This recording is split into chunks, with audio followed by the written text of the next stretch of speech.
Good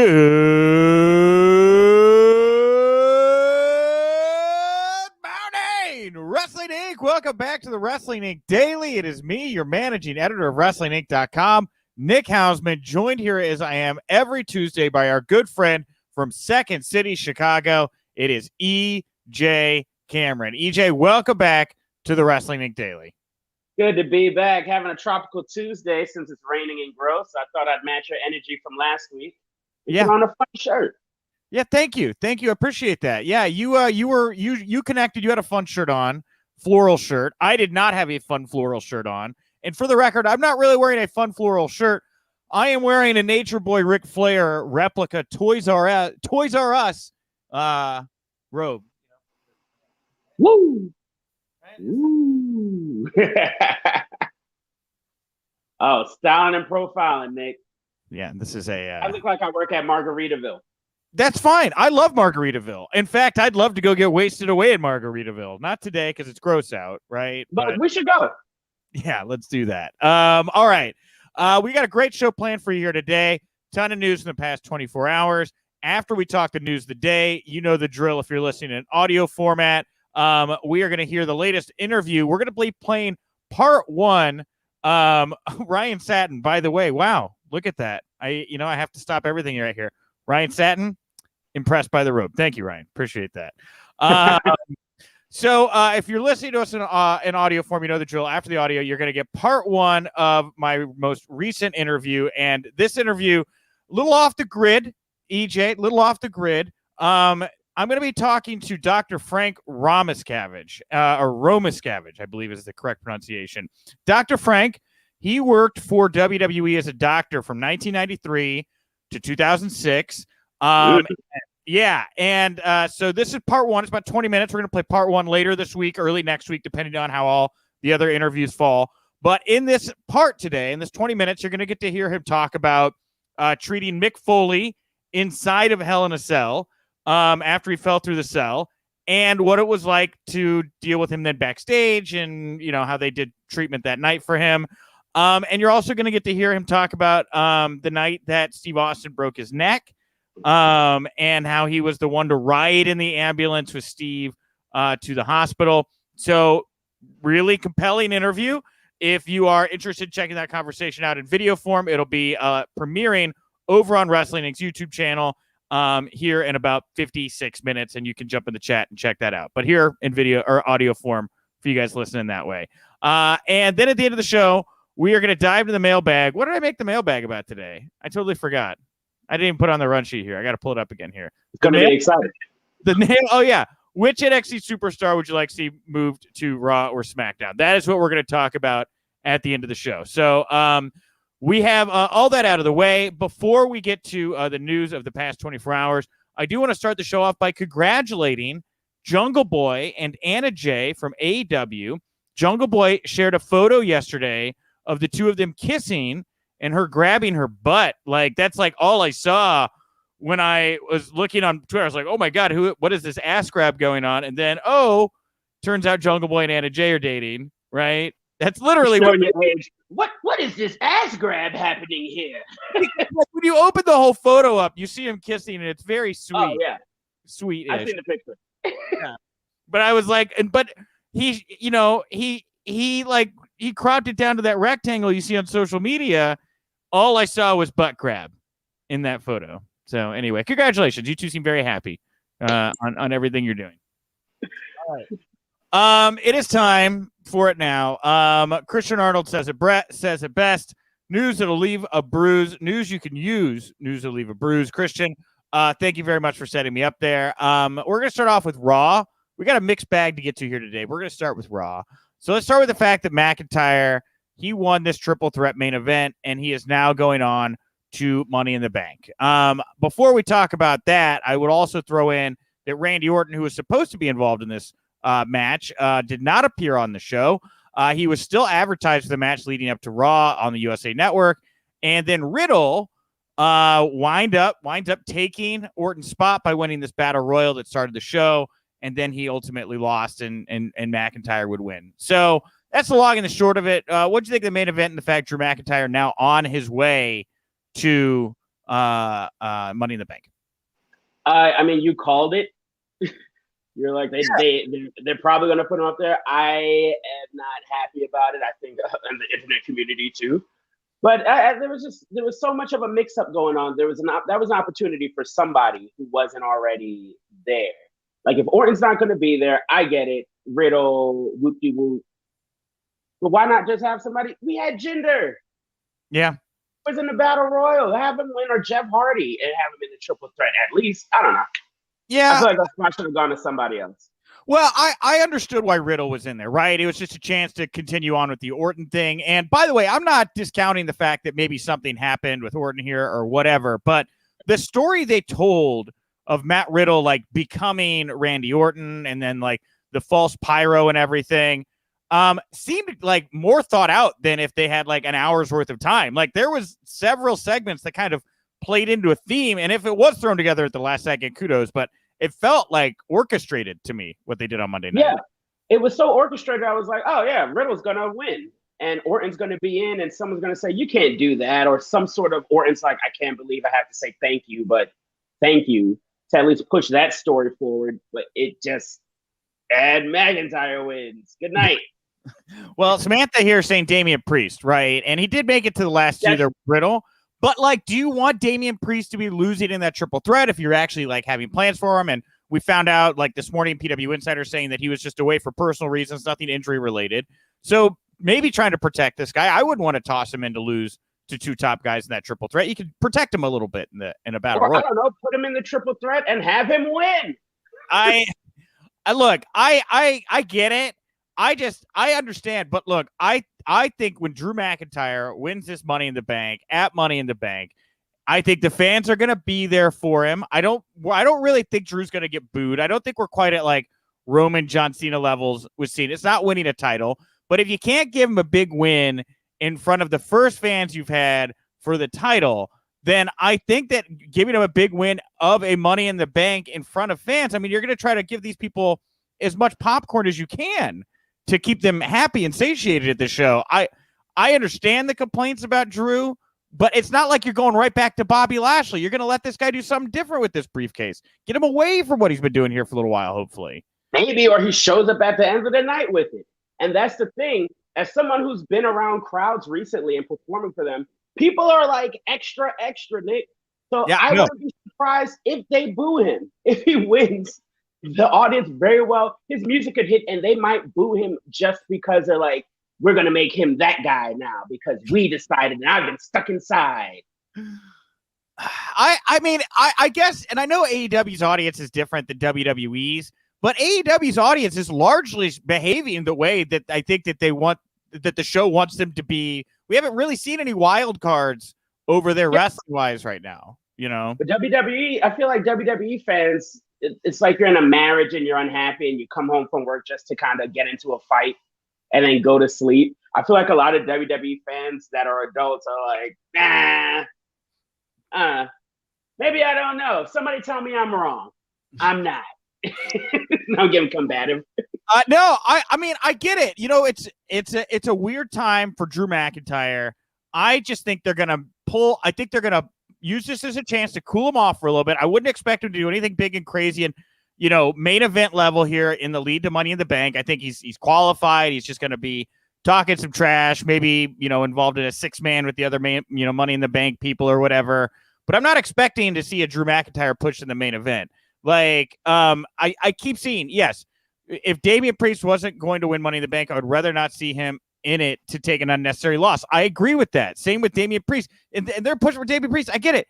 We all want to see Damian Priest getting a push. I just don't think that I don't see this as the right. I think the Drew McIntyre thing is a safer bet. And the guy has earned a big moment in front of fans. I cannot stress enough how much he was he rumbled. He did the really rumble the bad day. You know, I don't I don't know why I'm so passionate about I just maybe because in my head, like I see it, right? He gets a big win. He's got the briefcase. He walks around with it. You know, he's kind of this, imposing figure in the main event picture without having to be in the main event picture. I get, okay, well, you look, Jeff is agreeing with me. Jeff Samuel. Agreed, Nick. But Montez Tyndall, EJ, you are dead right. Very rarely do we get our little crossfire going here, EJ. I like this. We're just like Skip and Shannon Sharp. Nick. And we don't know what's going on with Orton, by the way, right? So no updates on that. I hope he's okay, and I hope his family's okay. Yeah. All right. Now we're talking about this battle royal here. Some other stuff happened in this battle royal. So Tozawa went into the battle royal as champion, but dropped the title to Gulak at ringside after Shelton Benjamin eliminated Gulak. Then Jinder Mahal eliminated Tozawa. So after Gulak's title win, R-Truth quickly rolled him up to capture the title.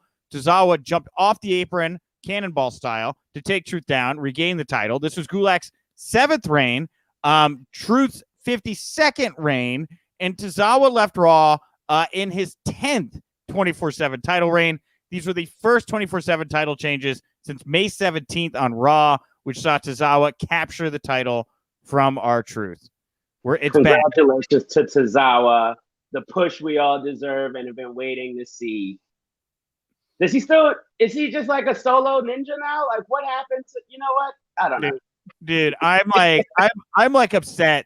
Like, after hearing the like Lucha House Party story of like how Kalisto was like, I don't want to do like the stereotype. And they're like, no, Vince will love it. Like, that's what Vince loves. He loves stereotypes, you know? I see Tozawa in that karate outfit. I'm like, dude, I hope the money's good, man. I hope it's that good. Maybe it is. But like, it is not a good gimmick. It is a bad gimmick. Nah. And there was a small window of time where I was like, you know what? I'll accept this. And then it just all disappeared. Yeah. Almost was a damn ninja. Yeah. And a bouncer. I was so ready for R-Truth to move past the 24/7 title, right? Because he had kind of said that I'm done with it. Like, I thought he was going to do something different, but then he was right back to that. Then he was like backstage with Jackson Riker, which was, by the way, I don't know how you felt. I think one of the most uncomfortable Raw segments I've seen in recent memory was Jackson Riker and R-Truth there. Am I wrong? It cracked me up. I think R-Truth, they played their parts very well. He's like, hey, man, you want to talk about it? Why are you hitting yourself? He was like, well, that's all for this week.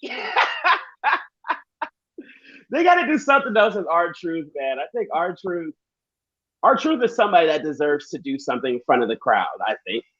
Yeah. Oh, yeah. R-Truth, I'm really interested to see how R-Truth does. And maybe you know what? Maybe it is with the live fans coming back.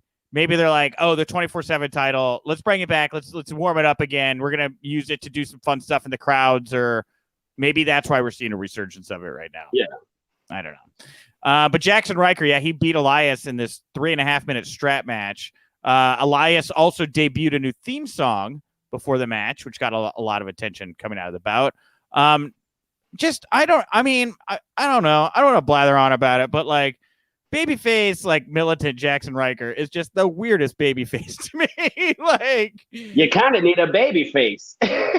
Like, you know who I really identify with? The psychopath that's hitting himself in the back with a leather strap. Like, hey, now Nick, there's probably a community. The people that love him must be some very proud boys. You know, like, they're so super proud of their boy. Super proud. You know, super proud of their boy.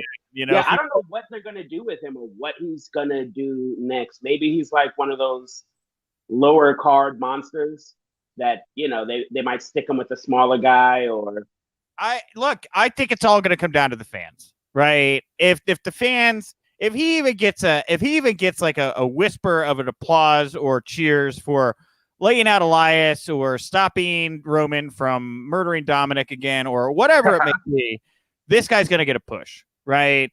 If this guy comes out and they do everything to try to get him over and the fans just don't connect and or reject this guy, which I still think is a decent shot. I don't know. Maybe they double down, triple down. I'm surprised they've gone as far as they have with Jackson Riker. What's he gonna do? Just hang out every week, just whipping himself on the back? I mean, Samantha here saying that Riker's been reading too much 50 Shades of Grey, and you know, that's a bondage joke. For those that don't get it, I totally. I was saying I think it's a Da Vinci Code thing. The old flogging, flagellating. Yeah. Yeah. Okay. One of them things. I read one. Yeah, here's one from Randy Sam. Sup, Nick and EJ. Hi, Randy. Is it just me, or does Jackson Riker's gimmick, is it similar to Ken Shamrock or Steve Blackman? No. Absolutely not. No. It's more like I would say Disciples of Apocalypse would be my comparison. Like an 8-ball type. Like, he's the guy I don't want to see at the biker bar. Like, he might, if you make eye contact for a second, he's like, "What are you looking at?" Like, that's it. Right. No, Ken Shamrock and Steve Blackman are highly educated feet, and Jackson Riker, I don't know how educated is. Like, you played the wrong song at the bar. It's like, that's the song my wife was murdered to, right? You know? Why do they keep playing Leanne Rimes? Don't ask. Don't ask. You do not want to know. Okay, lastly, here from Raw, some backstage news. So PW Insider reporting that NXT superstars Karrion Kross, or NXT champion Karrion Kross, Scarlett, and Shotzi Blackheart were all backstage. This is the third week in a row that Kross has been brought to the main roster TV. And I will also note that Fightful reporting that Vince McMahon is set to scout talent at the Performance Center in Orlando this week. These recent appearances by Kross and Reed on Main Event are part of a major scouting effort to replenish WWE's main roster, which has been hit recently with releases. Almost like, you know, you kind of who did that. Yeah, who's responsible for this hit of people that don't work here anymore? It was noted that the major scouting effort has led to influential names in WWE personally come to the Performance Center to scout. Bruce Pritchard, Laurinaitis. They've recently been there with other officials, and now it looks like Vince is going to be there on Thursday of this week to officially scout talent. That's got to be nerve-wracking. Yeah, I assumed that he was there often. I don't know why, but I thought that it would make sense. He just kind of pops up and kind of like checks in every so often. So I guess this is like a big to-do. Well, he has like a big wall of monitors in the headquarters where he could just go and like security cam style, just like watch everything that's going on there all the time, right? Like, he does not physically really need to be there. Man, I just hope people don't try to push or try too hard. That was like when you remember when certain like improv teachers would walk in, like Sharna would walk and everyone goes, "Oh, this is my chance!" Right? It's like just you know. I better be extra chauvinistic today. I'm trying to get on a Herald team. Come on, SNL. Right? Yeah. Maybe if I'm just worse to women and minorities, I can make a team. You know. Anyway, wow. It's a deep cut. Second City's cleaned up their act. Great job over there, folks, by the way. So, we're talking about IO anyway. These are IO jokes. They're dead and buried. So anyway. Yeah, we I would worry that people would maybe push themselves, but at the same time, I'm not that worried about that. You know, these are all professionals. They're all gonna go out there and do their thing. And the divide there is like Hunter has decided that he's going to be in charge of the development of talent, and then Vince is going to obviously. But that's the thing, is it's like you would think there would be a flow to all this, right? And that the two islands would not be so disparate, and they weren't for a while.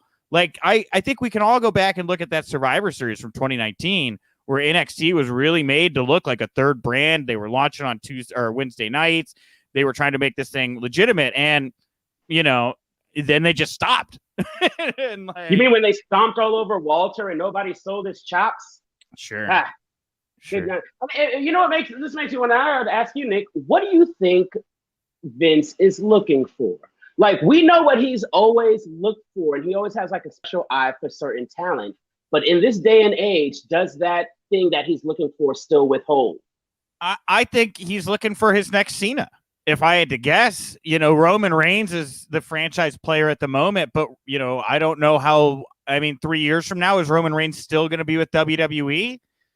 I'd say 50-50 shot at best on that one. The way these things, these guys get so hot, opportunities come along, their value becomes too much, and we don't see him as often. So who is your next big elephant that you can take town to town with the circus? And, is there one guy, is it a woman this time around, that really just grabs the eye and has that energy that somebody else doesn't? I think he's looking for the next. Vince would not be going down there if they were not looking for something big, is my thought. you know. Agreed. Yeah. So we have Raju. Sup, Nick and EJ. This is give me old school vibe back then when people take a look at the wrestler at PC like OVW or Attitude Era. I probably should have proved that. Not where do you think Maj was saying there, EJ? I think he was saying it's like back in the day when they would go down to OVW, maybe FCW, and start scouting talent, kind of seeing who's down there, what crop that they have. And we always hear about that class of Batista, Lesnar, Cena, Orton, all coming in at the same time. So maybe there's a crop that's just waiting to be picked and nurtured. Yeah, and Jeff Samuel here saying Vince is going to take a look at Parker Brock Lesnar's son, Parker Bruno. He does have such a look. He's still such a baby. He still looks like very young. But, I mean, the dude, the beast, is he the one that grabs Vince's eye? I'm not sure. I'll be interested to hear what the Scotty reports are coming out of this. That's for sure. Me too. Yeah.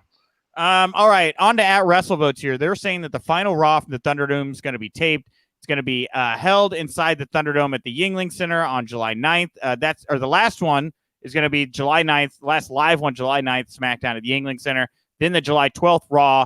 That's going to be the final show that airs on TV from the Thunderdome. That's going to be taped the week before. Here's a little recap for those of you, by the way, a little post-mortem on the Thunderdome.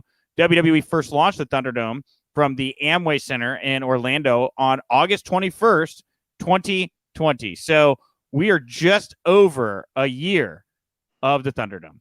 WWE held that residency until December 7th when they moved to the Tropicana Field in St. Petersburg. That residency ran from December 11th until the Thunderdome began airing from the Yuengling Center in Tampa on April 12th.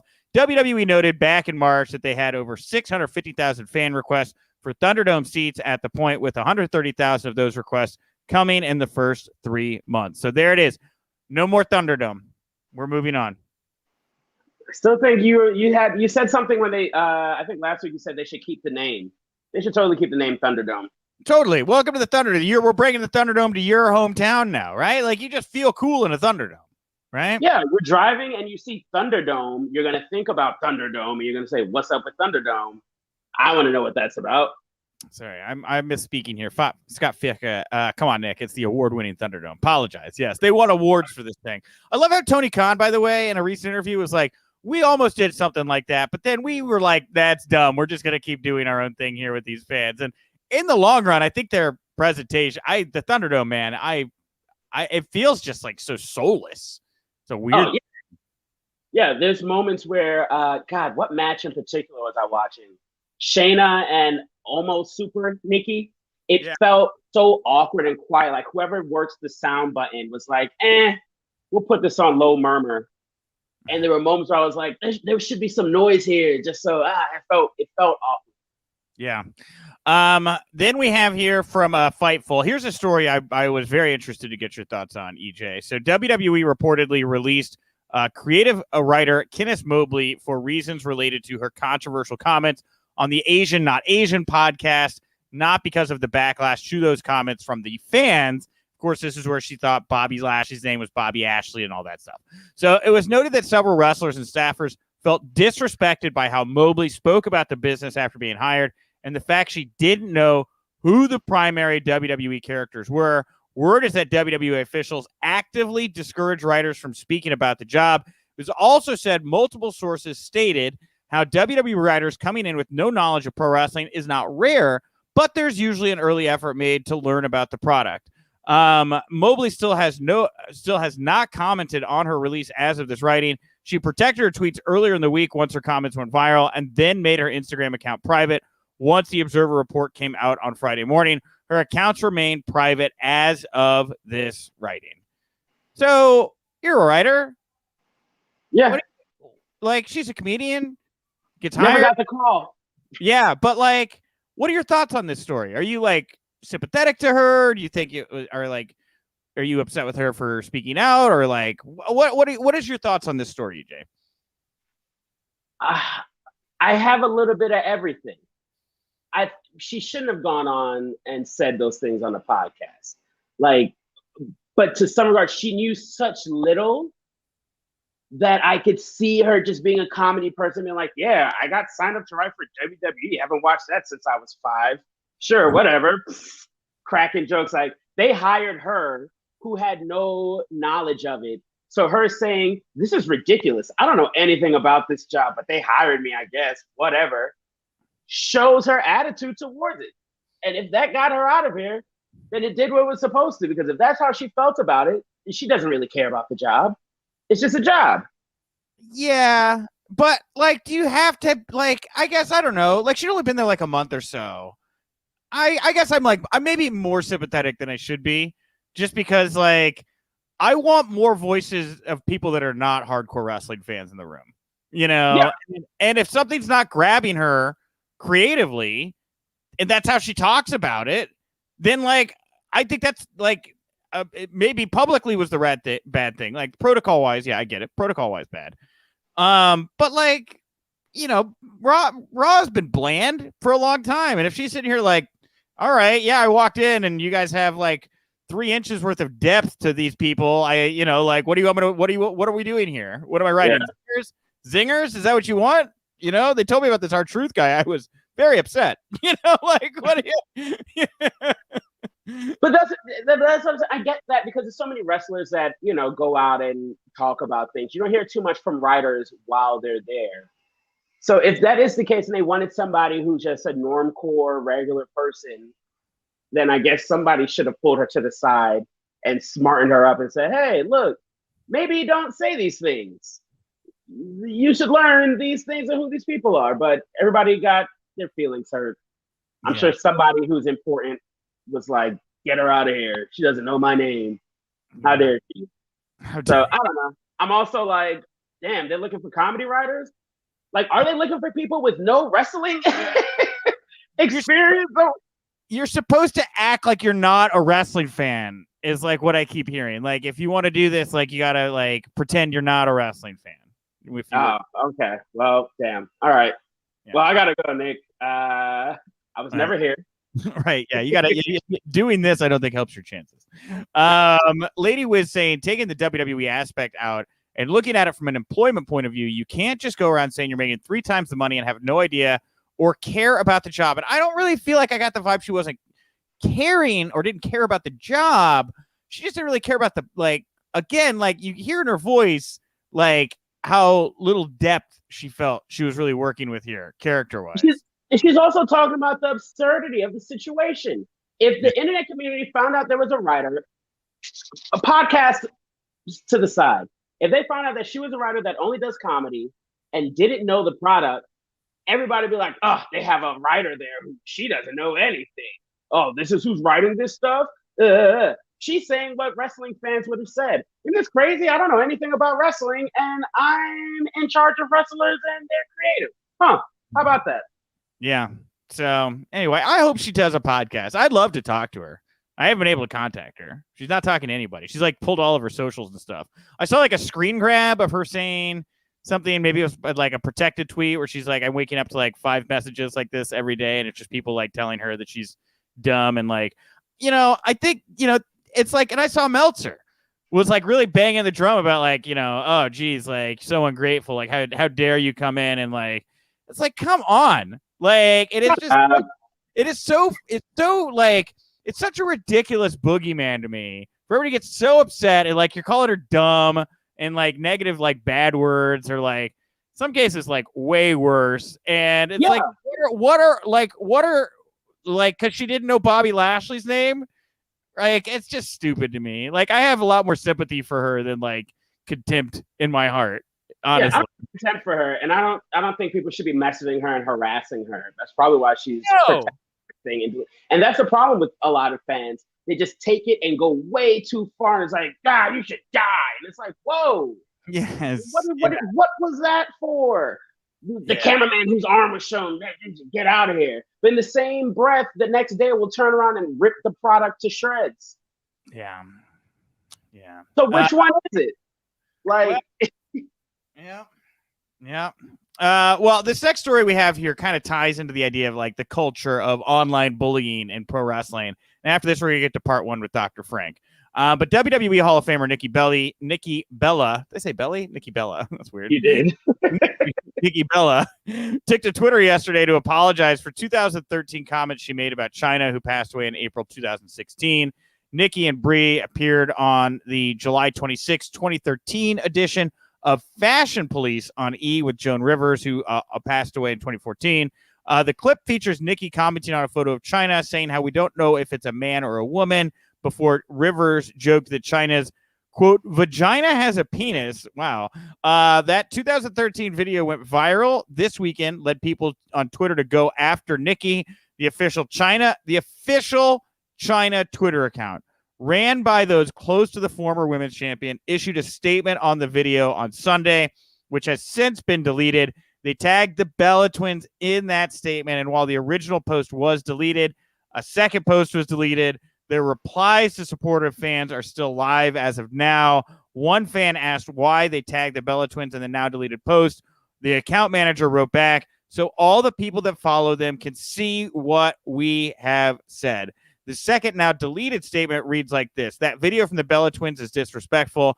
China would have been hurt by this, but we will show love. I removed the previous tweets as they don't need to receive so much hate. I just hope they are sorry. We will run this page and campaign with light, not hate. Nikki tweeted an apology this morning, noting that she is sorry and embarrassed by her, quote, 29-year-old self, and wishes she could take back the comments. Man, wow. Nikki Bella. And to be fair, like, she's older now, right? Like and I'm not saying it, like, obviously you look at what happened with Britney Spears. There's like a culture all of a sudden, like everybody can bully somebody and it just seems okay. Then you look back and you're like, oh, that was awful. I got swept up in this. And, I have no idea why we stormed the Capitol. That is Britney Spears. What are we doing? So anyway, I feel like, I believe Nikki's genuine in the apology, especially in light of everything we found out about China here. And especially the last, even just couple months. And for her team to do what they did, I mean, very weird. Like, when have you ever seen a account like for a deceased person get like aggressive? And like, I don't know. I talked to all these people when I did that documenting China thing last year, and like everybody in her orbit at the end there is just, there's different motives. I'll just put it that way. And you saw it in the Vice doc. Like, everybody's looking for different things, and I don't know. Very weird circumstance here to me. That is a weird move to kind of be like, haha, look, I'm doing this. And it's like, that's not what that account should be for. I understand if fans were sharing it and it went viral and it blew up like that. Maybe that's what was happening. That seems to be a trend. I don't know why I'm laughing at Nikki being like, my 29-year-old self. I'm like, 29, you know. You're fully flushed at 29, I will say that 2013 as a time, I think that's when everything was beginning to transition of like, we should have made jokes like this. But people were. We've done comedy, Nick. We've seen how the scene has changed within the past 5 to 10 years. And there are certain jokes that would fly back then that now today are like, ugh, God, you should never have said that. So I think she did a good thing by apologizing. Yeah. I'm glad that the China account is calling itself out and saying, all right, we're moving with light and love, no hate. But yeah, it is weird. Very weird. Revenge from beyond. That'll bring us to the mailbag into the show here. Thanks so much for everybody for tuning in. Thank you to EJ for talking the news. Thank you to Dr. Frank Romascavage. I keep saying Rom. It's Romascavage for taking the time. And that's only part one. Part two is going to air again later this week or early next week. And the first part is going to debut, if you're watching us live in video form, 24 minutes over on the Wrestling Inc. YouTube channel. Tune in, join the chat, take it in live there. All right, let's dive into the mailbag. Today's mailbag question comes from @WinkDaily, WINC Daily, as do all of our polls. Go over there, follow the account, cast a vote, let us know what you think. Today's poll question: which NXT superstar would you like to see move to Raw or SmackDown? This coming on the heels of Vince going out and doing some scouting. Over 200 votes here. 62.5% Karrion Kross and Scarlett, 20.8 Shotzi Blackheart, 8.3 Bronson Reed, and tied also at 8.3%. We have other write-ins. EJ, if you had to pick somebody from NXT to wind up on Raw or SmackDown, who would it be, and which brand would you like to see them on? Karrion Kross and Scarlett's the obvious choice. Right. I think I voted for Shotzi Blackheart, and I would put her on SmackDown. I'm 100% with you. I voted Shotzi with her in mind for SmackDown. I think she would be a real star over there, working with Bianca, Sasha Banks in the wings, Bayley. She's so different. Yeah, yeah, totally. And like the thing about her in NXT, and like the reason it's like, and I know that there's going to be a lot of people that write in none, right? And we see that coming. I'm not going to read everybody's none answer, all right? Yeah. And like with Shotzi though, like Hunter really gets her. And maybe it's just she's like a punk rock kind of girl or whatever, but like she's like the host of the takeovers, and like they use her in advertising, and like I would hope that, you know, I would knock on wood, they would realize that they could do that on a bigger level with her, because she's just so good in that role. Such a great face for that brand. Yeah, she's like the Jeff Hardy energy, like a daredevil. I just saw a video of her back in the Indies, like doing a suicide dive into a bunch of chairs. Yeah. And I was like, goodness gracious, woman. So yeah, but Karrion Kross, only because he dwarfs everybody he wrestles with, and not in a fun way. Like on NXT, he just looks bigger than everybody. Yeah. Just a big dude. Yeah, I think Kross will be fine wherever he goes, you know. But as far as like somebody I really want to see in like a specific place, Shotzi on SmackDown, I'm with you, man. That's right where my head's at. 60 rings, 98.80. Truly none. They'll be ruined forever. At the Buscat, wrote in for Io Shirai, but why bother? Because they ruin everyone. There was a list here from Addie at Flew Too Cold. I like Bronson Reed so much. I don't know why I don't see him doing well in the main roster. At Yum Hemp Seed said Cameron Grimes, and I think Cameron Grimes would maybe be my second pick. And I kind of think Vince would actually like get Grimes. Yeah. You know? Right? Absolutely. Talk about somebody who won my heart that I didn't want to. I saw him, I was like, ew, I don't want to like this guy. And I was like, oh God, I like Cameron Grimes. Man. He's so good. Yeah. Yeah, I'm a big Grimes fan. I'd love to see him take the $1 million title from LA Knight in like a couple months, whatever, takeover, 2 takeovers, whatever.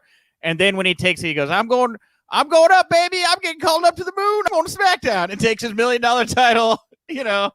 I love the $1 million. I have a replica right here. Is such a great character. I think he's one of the best characters, and I think his character is big enough for that. A nouveau rich hillbilly is something we haven't really seen before, and I think it's great. He's like, I did stocks too, and I would, baby. Hilarious. Mwah. He gets it. He gets himself. I agree, man. And like, I would love to see him take that $1 million title and then bring it to SmackDown, right? Like that $1 million title, that whole package, him with it, everything, it is maybe a little big for NXT. Like, I hate to say, like, I don't wish Raw really on any of the NXT talent, just because it doesn't ever seem to be a good fit. But like, you look at Bianca, she's an NXT talent. I mean, if you're looking for NXT talent that have successfully transitioned to the main roster, that's probably your best example recently. And with the crowds coming back, they're already starting to do the to the moon. I could hear a whole crowd of people losing it. And character aside, the dude can go. Yeah.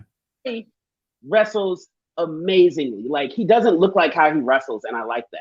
Yeah, I agree. So Cameron Grimes, we had another one here from Greeble for Cameron Grimes.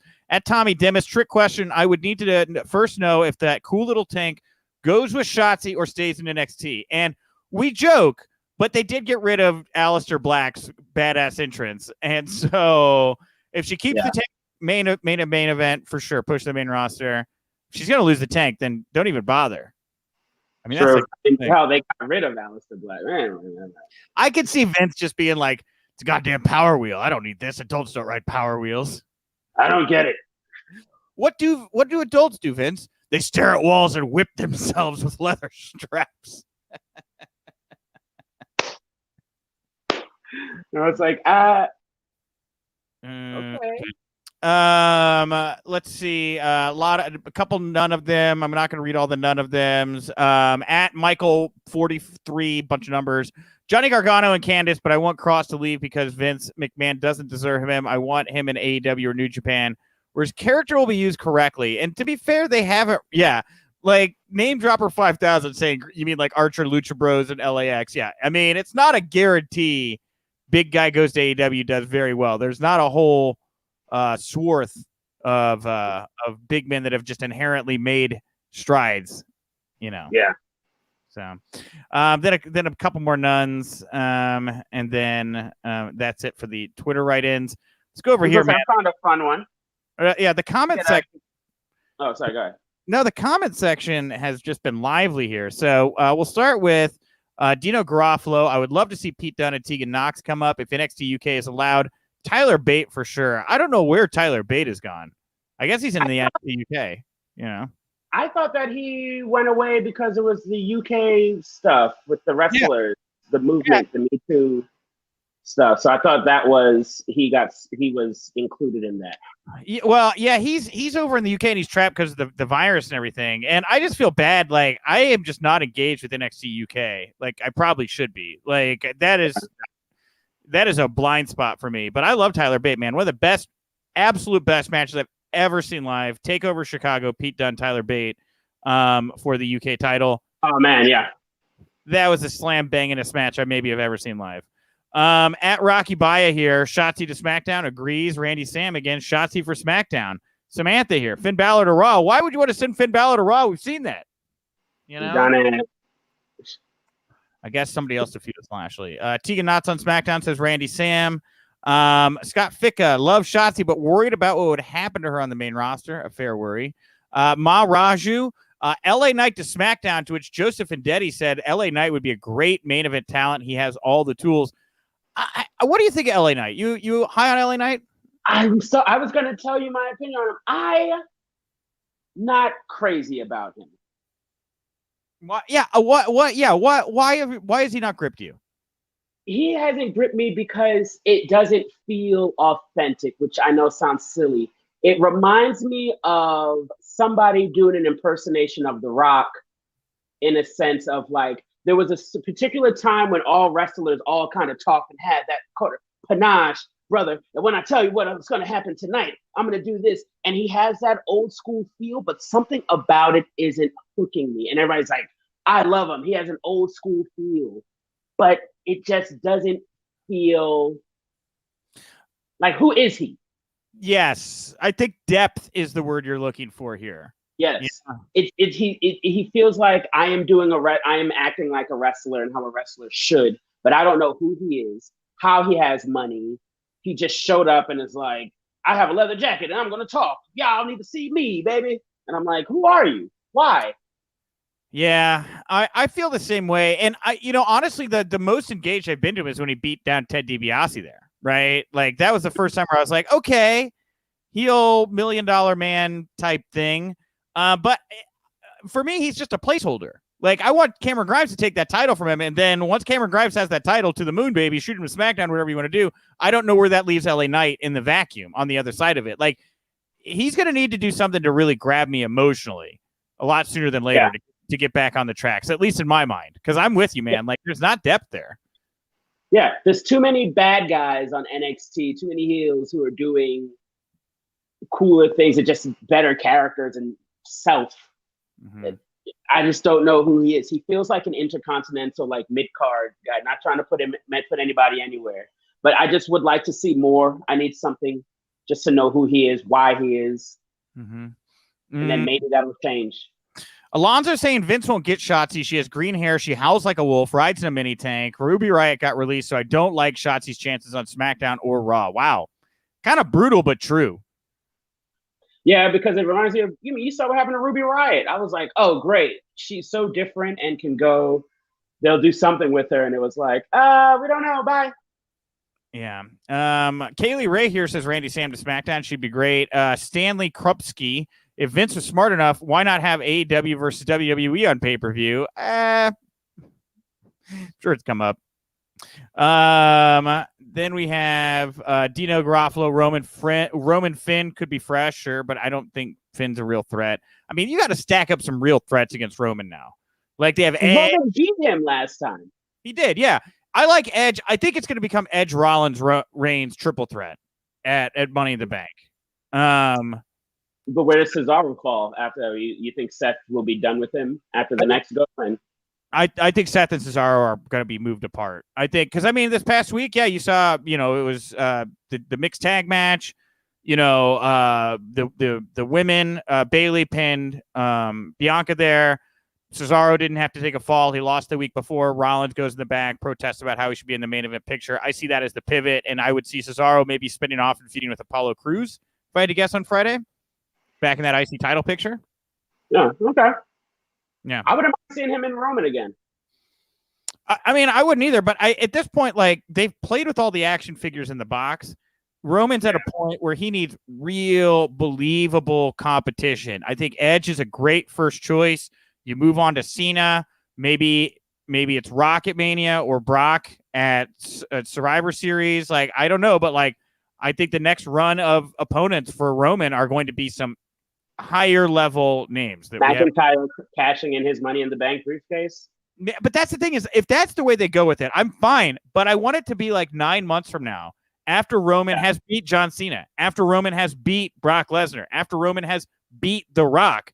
Here comes Drew McIntyre with this briefcase and wants his shot, and beats a guy who has been put over to the utmost degree, and Drew could get a little of that rub. But I don't want to see Drew thrown right back into the main event picture. Would be my no.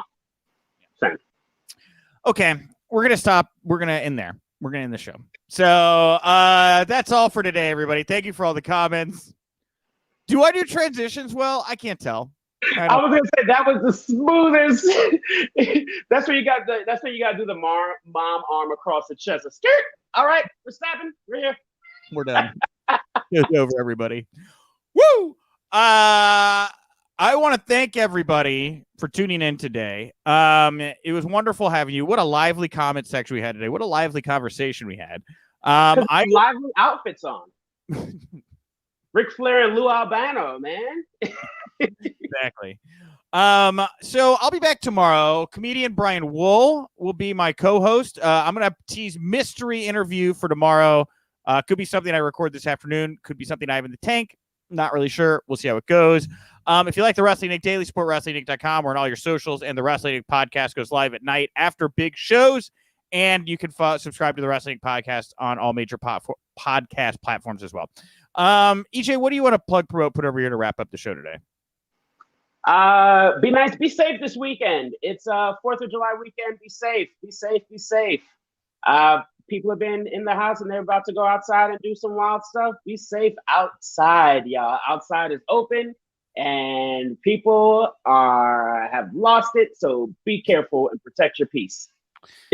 Yes, protect your peace. And on that note, the 4th of July weekend stuff, Monday, we are not doing the daily on Monday. We are taking it off for the holiday. So we'll have 4 shows next week, starting on Tuesday, which will be the lead-in to NXT TakeOver Great American Bash. So I'm very excited about that.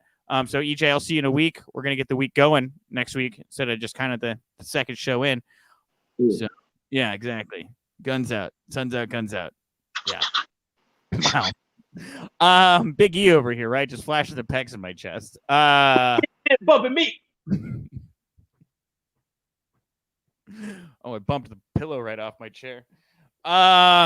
Thank you. I'm at Nick_Hausman. Thank you so much for tuning into the show today. I will talk to you tomorrow. And remember, if you winked, you didn't miss it.